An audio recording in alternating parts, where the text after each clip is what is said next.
You sweet summer child. What the heck is that? Hi everybody. If I seem on edge, that's because I just had an unfortunate spider encounter in which the spider climbed up the wall and then fell, like right in my general vicinity, and then I ran and screamed and hid. But then I was like, you know what? I'm a grown woman. I'm not gonna kill it, but I am gonna come back and film and just, be very scared. I'm scared for my life.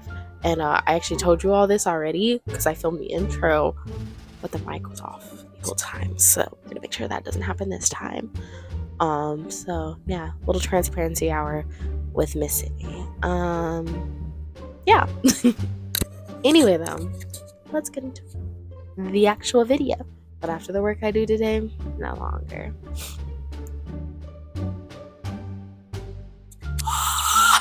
Hi guys. So it's been like a day. Actually, it's been 2 days since the unfortunate spider incident. Yeah, I just couldn't recover from that. But I'm back now. I'm really gonna be a big girl this time, so we can actually talk about this movie. But just so you know, that's why like if any framing or like lighting or whatever is different, yeah, it's like a whole different day, and I don't have like a consistent enough setup to get things like the way they were before. I'm no cinematographer, not like the ones we're gonna actually discuss in this movie. I swear, we're actually gonna talk about very soon. So yeah, and my like falsies are gone. I was gonna make like a little joke about like, oh, late 60s glam, like I'm on my Mrs. Robinson kind of vibe, except for I can't actually apply lashes. Ha ha ha ha. But I don't feel like doing that again. So yeah. Now you know. We're gonna get into the video for real now. Thank you so much. Hi, my name is Sydney, and if you're like me, you've seen the 2024 movie challenges, and have probably thought about it like nonstop since then. Honestly, I've been like obsessing. You probably think about like the electrifying soundtrack, the gripping cinematography, and like the just absolutely insane character decisions. You probably even thought to yourself, this is the best hotel scene in cinematic history. Don't deny it, I know you did. But boy, do I have some news for you, you sweet summer child. There exists a movie out there with an even more puzzling soundtrack, which is much more significant cinematography, and much, much worse character decisions. And if you can believe it, an even hotter hotel scene. Oh, brother! Okay, I don't actually believe that part, but still. That's right, guys. Today we'll be discussing the critically acclaimed movie, The Graduate. It may live in the challenger's shadow, but after the work I do here today, no longer. But okay. All jokes aside, I'm sure you've probably heard of The Graduate. It's like considered a classic, must-watch film. It has the Best Picture nominee, and it actually won for Best Director at the Oscars. It was like very influential at its release, and it just really speaks for a whole generation within its message. But if you haven't watched or heard of this movie, no shame in that. I've only just watched it for the first time myself, and I was just like, I know I need to discuss this with someone, but I couldn't hop to Letterboxd because I'm low-key kind of like scared of it. People are mean. So I thought, why not make a whole video on it and subject myself to that instead? But it's not going to be like a critical analysis of any sort. We're just going to be like hanging like pals, running down the plot, having a laugh, except like it's just me and my iPhone camera, and you're not going to be like responding at all or anything. But yeah, I mean, I hope that sounds good because I'm ready to get into it. So let's get into the movie, The Graduate. Also, if you want to check this movie out yourself, which you should, it is currently available on Amazon or on Tubi, my beloved. So go ahead and watch. You can see it for free. So this movie starts with our main character, Benjamin Braddock, on the way home from college, freshly graduated, accompanied by that like one meme song playing in the back. Hello, darkness, my old friend. Or if you're like Gen Alpha and you're watching this for some reason, the song from Trolls. Hello, darkness, my old friend. Jokes. This is, of course, The Sound of Silence by Simon and Garfunkel, who will be returning like again and again and again throughout this movie. So keep an ear out for that. Actually, you don't even have to do that because I will ever so helpfully be keeping track for it. So you're welcome. So Ben's parents are awaiting him with the welcome home party, but she seems about as eager to attend as my cat was to get neutered. So before he's bullied into going downstairs to like mingle with the guests and whatnot, him and his father discuss how Ben is like worried about the fate of his future and how he wants it to be different from the expectations that have been already set around him. The film's like thesis and messaging definitely encompass the unsure state that Ben and others his age are left with at following the materialistic driven culture of the time. And it is masterfully portrayed through like the cinematography and the plot itself. However, once again, I'm not gonna get into all that because I'm not really qualified.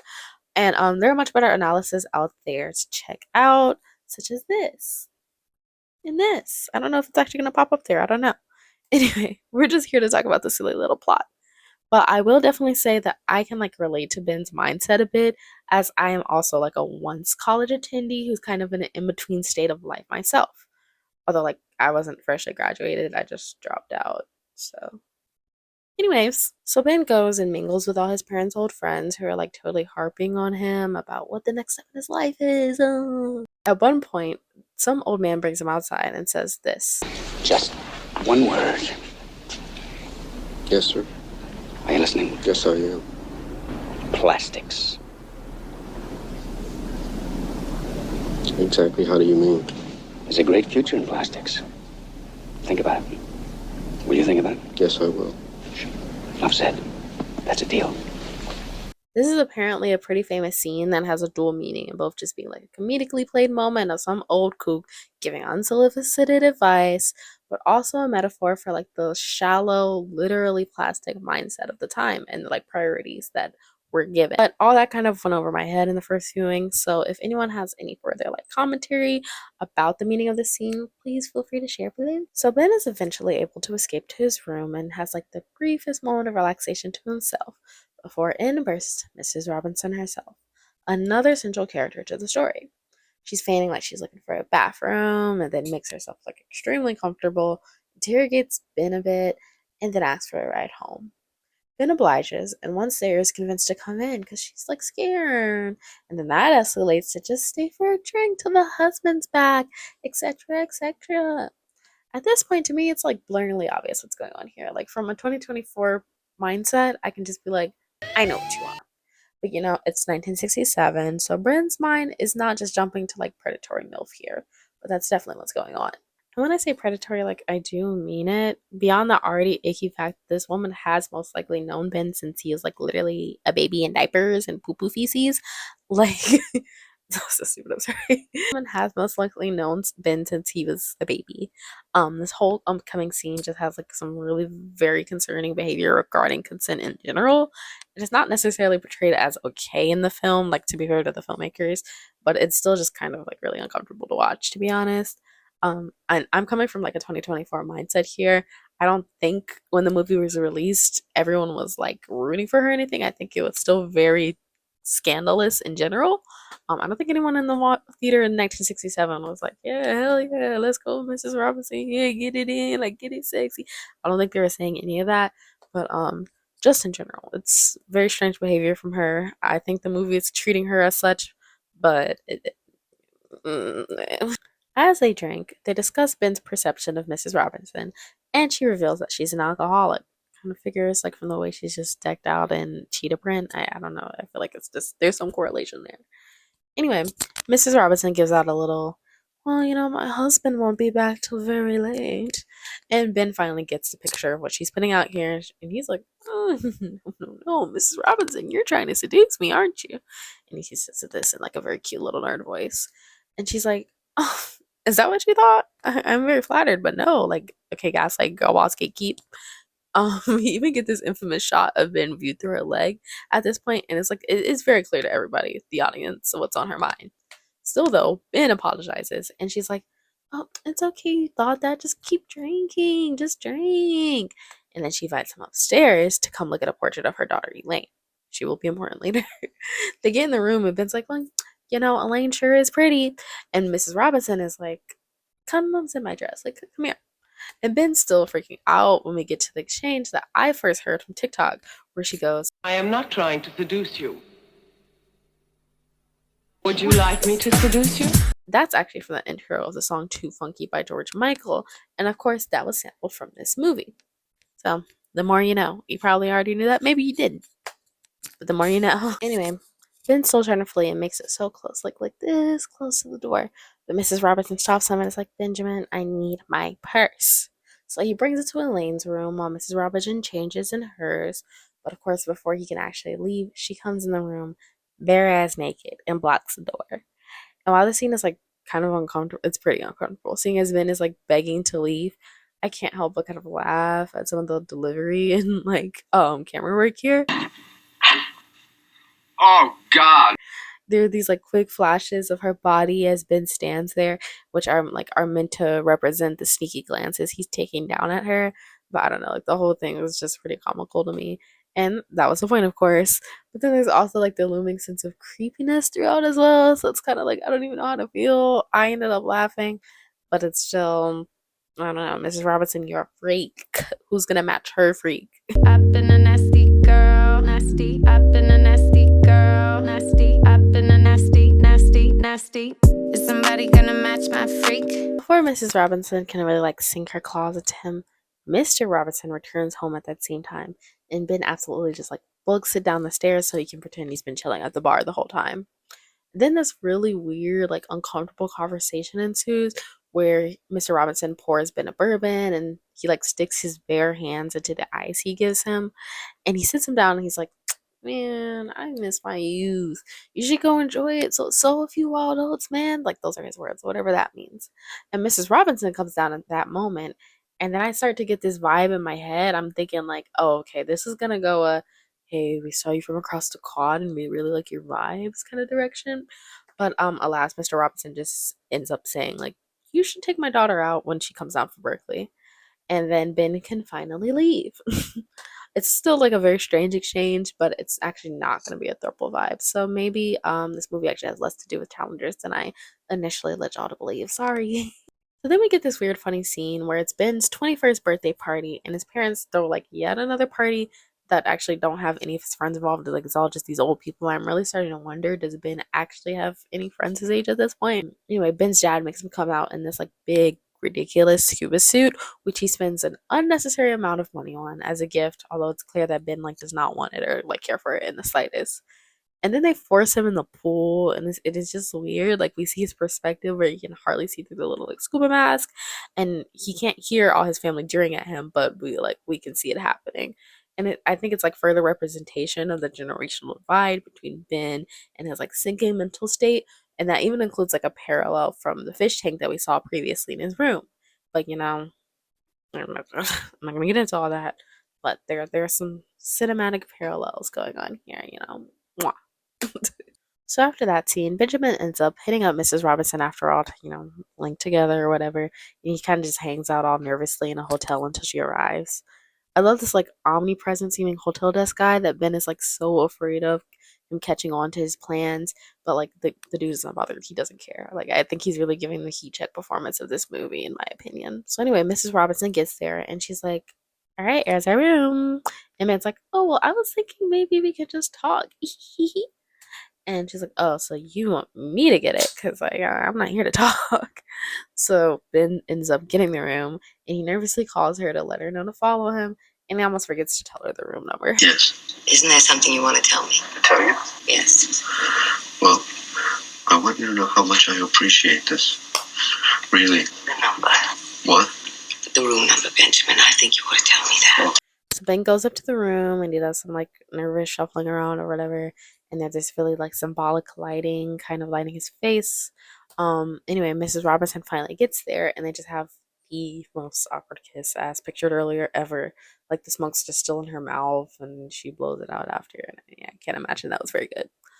Anyway, and then they have this whole awkward exchange about like hangers, and as soon as she actually gets undressed, he's like, yeah, I can't do this. And so her method is to basically just call him chicken by being like, oh, well, if this is your first time, you should have said something, like, then I'd get it. And he's like, excuse me? And that's basically enough to make him, like, go through with the deed. So, fellas, is it normal to sleep with people you don't want to just because they imply that you're a virgin? let her sister know because I'm confused. So anyway, we get our next S&G needle drop with the sound of silence yet again as we cut to this really well shot montage of Ben just like spending his time lazing around the house and frequently meeting with Mrs. Robinson. April Come She Will plays right after Ben has hopped into the pool, trying to keep up with this counter, you know. Here, Ben's dad confronts him like, are you going to graduate school or like what are we doing here? But before Ben can reply, the Robinsons show up, and Mr. Robinson is like, I am once again asking you to take out my daughter. Then we have a moment where Ben's mom confronts him about like just where the hell he's been jetting off to every night, but she's wearing this like cute little black negligee as she does so. And I'm starting to think this movie is just the director's thinly veiled mommy kink. Then this is where some tensions start to grow between Ben and Mrs. Robinson. They're in the hotel getting ready to do the deed like usual when Ben stops to be like, hey, why don't we actually like speak to each other for once? And she's like, no thanks, but he insists. She's like, all right, fine, we can talk about art. But when he asks her what kind of art she likes, she's just like, none. Now can we do what we came here to do? He won't budge though. He's really interested and he asks her about her day, which leads to them discussing her husband and the lack of intimacy between them. Ben's gen self is like, well, if you don't get along, then why'd you marry him? And she reveals it's because she became pregnant with Elaine. Ben asks more about her past, and she very sadly tells him that she was once an art major, which Ben once again has to say out loud the obvious subtext words. I guess you kind of lost interest in it over the years then. Like, bro, keep up. Anyway, they discuss where exactly Elaine was conceived forward, apparently. And we think all is well, and they're about to get back to business. But Ben just cannot stop talking about Elaine. And he jokingly says, well, I guess I'll have to, ice Elaine out. And Mrs. Robinson snatches him by his hair. She's like, don't you ever take that girl out. In a calm but kind of scary Miranda Priestley voice. Like, it's not good. So Ben gets up in this whiny ass voice, like, I was just playing. And he gets all defensive about why Mrs. Robinson wouldn't want him to take Elaine out. And to me, the obvious answer is like, well, you're sleeping with her mother, and that would cause an abundance of complications. Like what is there? What? And I was also thinking that maybe this movie is going the route where they'll like be catching feelings for each other, and this is her hidden possessiveness and all these things. But like, no, apparently it's not that either. The issue is that he's not good enough to date Elaine for some reason. Maybe because he's like not in graduate school. I don't know. But also I can't help but notice how hard Mrs. Robinson's highlights are slaying. Like, oh, she's taking it. So anyways, Ben gets all upset, like, oh, well, you don't think I'm good enough? Well, yeah, I'm not so proud of myself spending all my time with a broken down alcoholic either. And this is the sickest, most perverted thing that has ever happened to me. And like, I'm like, yeah, in this case, he has a point. And I do like the usage of happened to me because, sir, you are still a victim. But anyway, she hits the Mr. Darcy, so that's your opinion of me.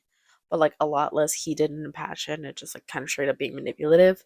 She's just like, well, I'm sorry if you got the wrong impression. Like, I didn't mean it like that. And then all was good again, for now at least. Enough for them to strip back down to their skivvies and return to the toxic little cycle they have going on. But before that, she makes him promise to never take Elaine out, and he agrees. We'll see how that goes, yeah. So the next scene, Ben immediately goes back on his word. It was jokes, but not really, not really. His parents implore him to take out Elaine, and they threaten a Robinson family dinner party if he does not, which is like for some reason enough to make him fold. And he goes to pick up Elaine at the Robinson home, much to the chagrin of one Mrs. Robinson. Mr. Robinson dips his hands back in some bare ice and goes to get Elaine. And Ben takes the time to clear things up, which basically boils down to, I had to, like, don't be mad.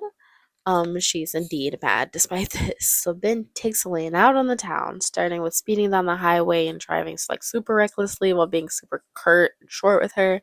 He like outpaces her up to their destination, and like as someone who's very short, who has a lot of like tall, long-legged friends, I can relate to Elaine here. Like, this is where I really start to feel bad. They arrive at a seedy strip club or burlesque or like whatever this thing would be considered, and he brings a very uncomfortable Elaine right to the front so he can watch the show. She sits in stunned silence for a moment before asking if he like dislikes her for some reason.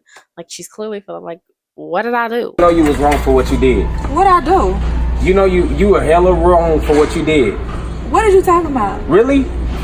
What did I do? Vin's just like, no, you're fine, and continues watching as the dancer comes over and like shakes her little like titty tassels right over Elaine's head. Like, and this is ultimate disrespect. Like, Elaine's better than me because I would have had to get up and fight both of them, me personally. But instead she breaks down into silent tears, which is what I actually would have done. I definitely would have like cried, and that's it. Anyway, Ben has a moment of realization and is like, hey, maybe I shouldn't punish this random woman for circumstances that have nothing to do with her and have a little decency. So he stops the lady from, doing the tassel thing and chases after Elaine as she runs out. He catches up to her and is like, hey, I'm sorry. My parents made me take you out. As if that's any sort of like real apology. And she's just like, oh, gee, thanks. And he continues being like, oh, no, like that's why I was being such a prick. Like, this isn't me. Just, like, please don't cry, baby girl.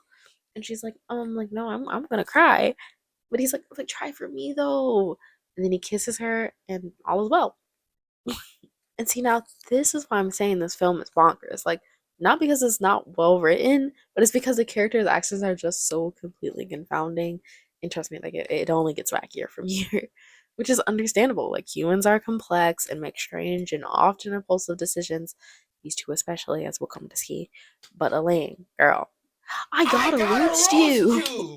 Like, are you really gonna accept this man's non-apology so quickly while he got you standing here on this rinky-dink club street and doesn't even let you like wipe your tears before he's sticking his tongue in your mouth?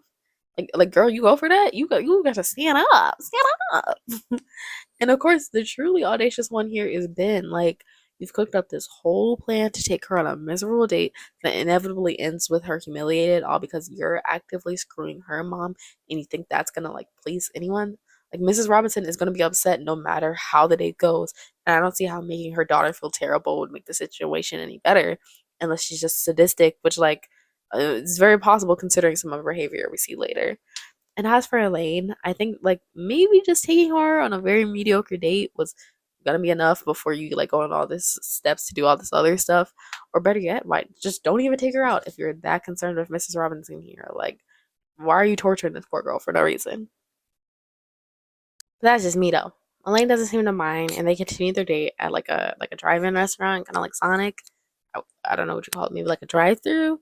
Whatever it is, it's nice. I like the little trays they're eating on, and everyone seems to be having a good time. Anyways, Ben and Elaine discuss his post-graduation feelings and how the rules of life seem to be just made up by the wrong people. Then he like edits this so they'll not actually be made up by anyone at all. That the rules just make themselves up.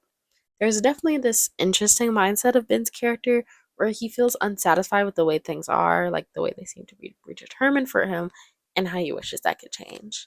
I think it's an important part of the story that is pretty timeless. Like, so many people, myself included, can relate to the floundering of your early 20s and trying to navigate things around a generational divide where the patterns are already just kind of set for you and you have to see if you're going to follow or not. So, Ben, I'll give you just one thing. Anyway, the date goes well enough that Elaine invites Ben back in once they arrive at her home to drink some coffee. He declines and asks if they can go somewhere else, to which he agrees, and lo and behold, he pulls up to the same hotel him and Mr. Robinson have, oh my gosh, Mrs. Robinson have been using for months at this point. More stellar decision making from Ben here. All the staff are calling him by his hotel pseudonym, and it's obviously very sus. So they make quick work of getting out of there. So back in the car, very normally, Ben's just like, Elaine, I like you so much. You're the first person I care for because my life's such a waste. Sorry, I'll just take you home now. Oh. And I'm thinking, like, damn, did he pick up all these manipulation tactics from Mrs. Robinson or what? Like, I don't know where this change happened, but he just really feels like he's in his villain era for me at this point. Anyway, Elaine's just like, oh, Benjamin, are you having an affair? And he's like, yeah, it just happened along with everything else in my life. And when Elaine asks if the lady he was having an affair with was married, he says yes, she was married with a son. Then he assures her it's all over now, and I'm sure this time Ben is telling the truth. So Ben drops off Elaine and they make plans to go for a drive the next day, which happens to be pouring rain. As he pulls up to the Robinson home, we get our next S&G needle drop with Mrs. Robinson playing. And who shows up but the song's namesake herself?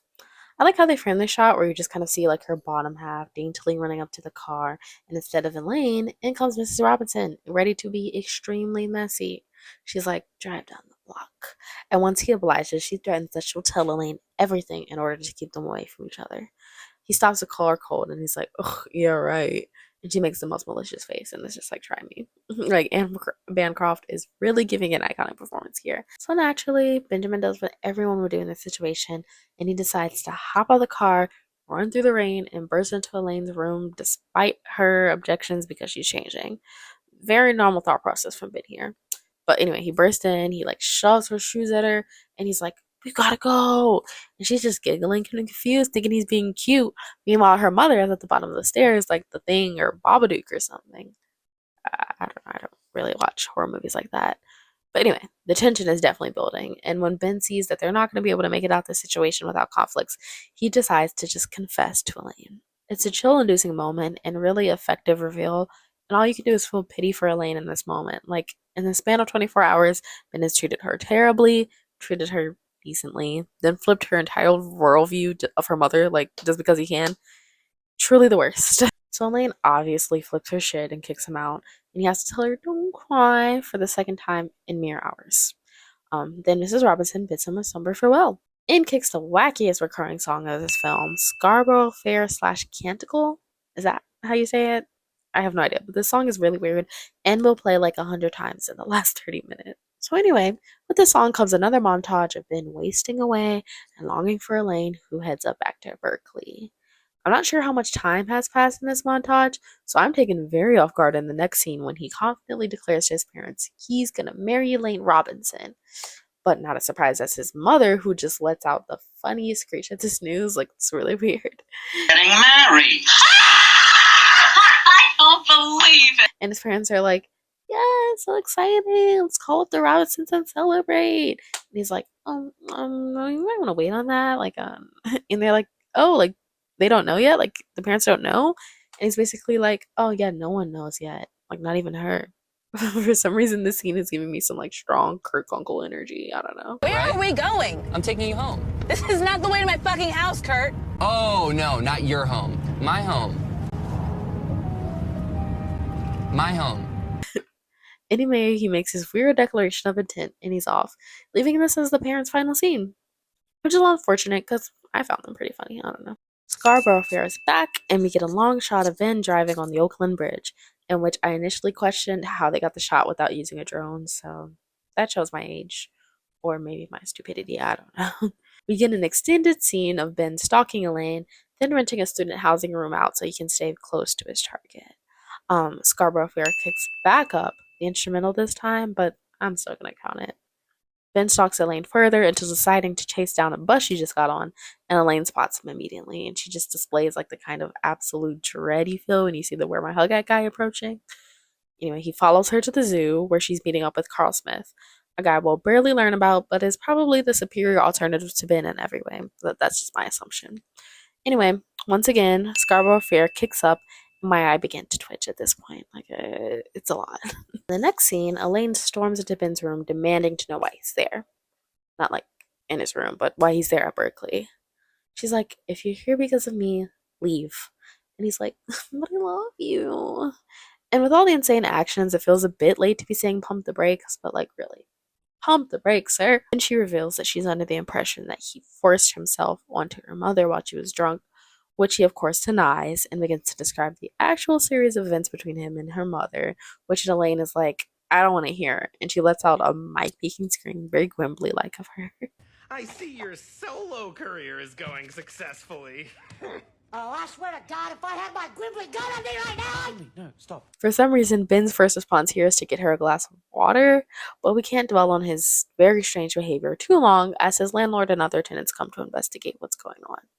Ben assures them everything's fine, but when the other tenants leave, the landlord is like, yeah, you gotta go, man, I don't like you. Which, same, I agree. Suddenly, the energy seems to shift between the two. Like, Elaine seems apologetic and interested in hearing him out now for some reason, but he's all monotone and deadpan, being like, you know what, I don't feel like talking much. I'm sorry about everything. I'm just gonna go. You could definitely sneak in a, Oh, you must think I'm ugly, huh? Here, and I wouldn't even question it because he's definitely giving that like incel nice guy energy right now. Anyway, she asks like where he's gonna go, and he's just like, "You're gonna have to stop asking me that." So she just gets up to go, as she should, but she decides to stop to say she wants him to stay. He's just like, "I don't understand." Neither do I. I don't know why she wants that. And she says he shouldn't go until he has a definite plan. But of course, the thing is with Ben, he has no plans, no set goals for the future, and the only thing he can focus in on right now is winning Elaine. Like, this is going to be the end all be all to solve his post graduation blues. He's like obsessed. So he decides to stay, of course, and Elaine comes back later that night and asks him to kiss her. He obliges, of course, and then asks him to marry her like mid yawn. Absolutely atrocious. She's like, maybe. And he's like, oh, so you might? She's like, yes, I might, but I don't know. And he's like, how's about tomorrow? And she's like, I don't know. And they're just having this conversation super casually, like they're just discussing where they want to get dinner later and not about marriage, which was definitely a bigger deal in the 60s, I would think. Like, I doubt divorce is much of a thing at this point, but they don't seem to care. Anyway, she says she's confused and will think about it, then heads off. Then we get a pretty funny montage of Ben basically following Elaine around, asking when she'll be ready to get married, with her opinion of things flip flopping a bit, but she's like mostly objecting to the idea. You can tell she's having fun teasing him with it, and this is like the one time I can see, a bit of potential in their dynamic. She also brings up Carl, the dude from the zoo, and he says he also wants to marry her. She's hot shit. And then another SNG song brings us into the next scene. So anyway, Ben's feeling all cheery and buys some flowers and a ring for Elaine, heads up to his room, and Mr. Robinson is patiently waiting there for him. I get this landlord doesn't really like Ben, but like the absolute lack of security in his home and for his room in particular is kind of concerning. Like people are just coming in and out, or maybe this is just a standard in the 60s. I don't know. Anyway, Mr. Robinson is like, why'd you do it, man? Like, do you resent me or something? Or Ben's like, oh, it was nothing to do with you, sir. And Mr. Robinson is like, it has quite a bit to do with me, actually. Sleeping with my wife. And this scene is surprisingly funny given like the context of the situation, but it basically boils down to Mr. Robinson saying that now they're going to be getting a divorce and Ben won't be seeing Elaine again, and if he tries to, he's going to put him behind bars. I don't know if that actually like holds up legally, but I appreciate his vigor. The landlord watches this go down and he's just like, get out of here, bro. Like, you gotta go. You gotta go. So Ben discovers that Elaine has like left the school completely, like she's done, and her roommate comes down to give him a letter from Elaine. Fun fact, apparently the roommate's actress name is actually Elaine, so yeah, little knowledge for you. Elaine's letter basically says, I'm doing the best thing for you. My father's so upset. I love you, but it would never work out. Her saying that she's doing the best thing for him really upsets me because, like, girl, were you not like building a whole career or something at Berkeley? Like, what were you there for? I know her parents are playing a big part in her decisions here, but I'm not sure like to what level they're stripping her of her agency versus her just wanting to do this, either to please them or for herself. Like, I have no idea, but it's all pretty insane. Can't say it's not realistic completely, but it's like, girl, you're throwing away Berkeley to do the best for Benjamin Braddock. Like, no. More Simon and Garfunkel appear. Ben drives down to the Robinson home to find Elaine and instead discovers Mrs. Robinson in her room. She very nonchalantly calls the cops. Nonchalantly? She very nonchalantly calls the cops, saying there's a burglar there, and asks him if he's armed. She's just very unserious about this whole situation. Ben's like, I'm gonna find her, and she just ignores him and says, I'm sorry we won't be able to invite you to the wedding, Benjamin, but the arrangements have been so rushed. We hear the cops approaching and Ben takes off. Mrs. Robinson comes on once again, and it plays throughout the scene of Ben driving around trying to like get info on where the wedding is going to be held. Even though it starts and stops with the dialogue, I'm just going to count it as one this time. So Ben's car stops running as he approaches the church because he doesn't have enough gas, so he books it the rest of the way on foot. He arrives at the church, finds the bottom door is locked, but runs up an entrance on the side that like leads him to an overlook of the wedding. He spots Elaine and Carl as they kiss, and he just starts bellowing her name like crazy. I imagine it's very fun for an actor to have to just like scream out a name with a crazy amount of passion and know everyone's going to be doing it themselves for the next few days after watching, or at least have it stuck on loop in their head, because it definitely was in loop in my head.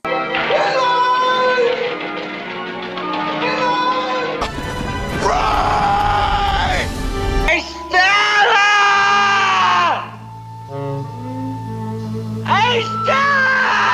Elaine now has her turn to see the people around her, but not hear a thing, much like Ben earlier in the movie when he was in the scuba suit. Her sole focus is on Ben, and she's moved to call out his name too. So Ben rushes down to her, and Mr. Robinson is like ready to kick his ass, but he gets to fight him off. The crowd is in shambles as Elaine fights her way towards him, but not before getting slapped by Mr. Robinson a few times. Ben uses the cross, like this giant one has both a sword and a lock, and runs off with Elaine to a passing bus. They run past a group of disapproving looking old folks and sit in the back triumphant. Now, if you've never seen this movie, you still might be familiar with this ending scene as I was going into it. It's pretty much like the only thing I knew going into the movie, actually. So the couple laugh amongst themselves, smiling and cheerful as they look back, but the elation slowly fades, and these sobering expressions cross their face as the reality of what they've done starts to set in. Now, this scene can be open to interpretation in a lot of different ways, especially considering the director Mike Nichols claims that this is actually just a case of the camera is continually rolling after they were told to laugh, and he liked it so much he cut it into the movie. If that's the case, it might not have been like a planned out bookend to the entire story, but it fits well with the running message of uncertainty about the future throughout the film, and to me raises an interesting question about what actually happens after Happily Ever After. Before Shrek 2 did it masterfully. But of course, if you'd like to hear an in-depth analysis of this scene, I'd recommend checking out this video on the topic. Outside of the message the scene sends, it managed to become an iconic moment, with many parodying or referencing it, such as The Simpsons, Family Guy, Wayne's World, New Girl, etc. So that's The Graduate. Insane movie to me, but in all the best ways, and that it's like well written and entertaining. So even despite the characters' very frustrating decisions, you can tell like its intent on the story. I will say the last 30 minutes at Berkeley does feel a bit separated from the rest of the film, not necessarily like in a good or a bad way, but just kind of different. And the soundtrack is pretty divisive as well. Like, no one's doubting the talent and catchiness of Simon and Garfunkel, but hearing Parsley, Sage, Rosemary, and Thyme back to back within the span of like 10 minutes really does test a person's mental strength. Although I've also seen it praised as like the best soundtrack ever, so I don't really know. Where do y'all lie on the spectrum? And any thoughts of your own about The Graduate? If you've never seen it, go check it out because I can't do justice to the cinematography and comedy in this movie. So, like, just go watch and let me know what y'all think. Because making this video really is just fulfilling my desperate need to hear people talking about it.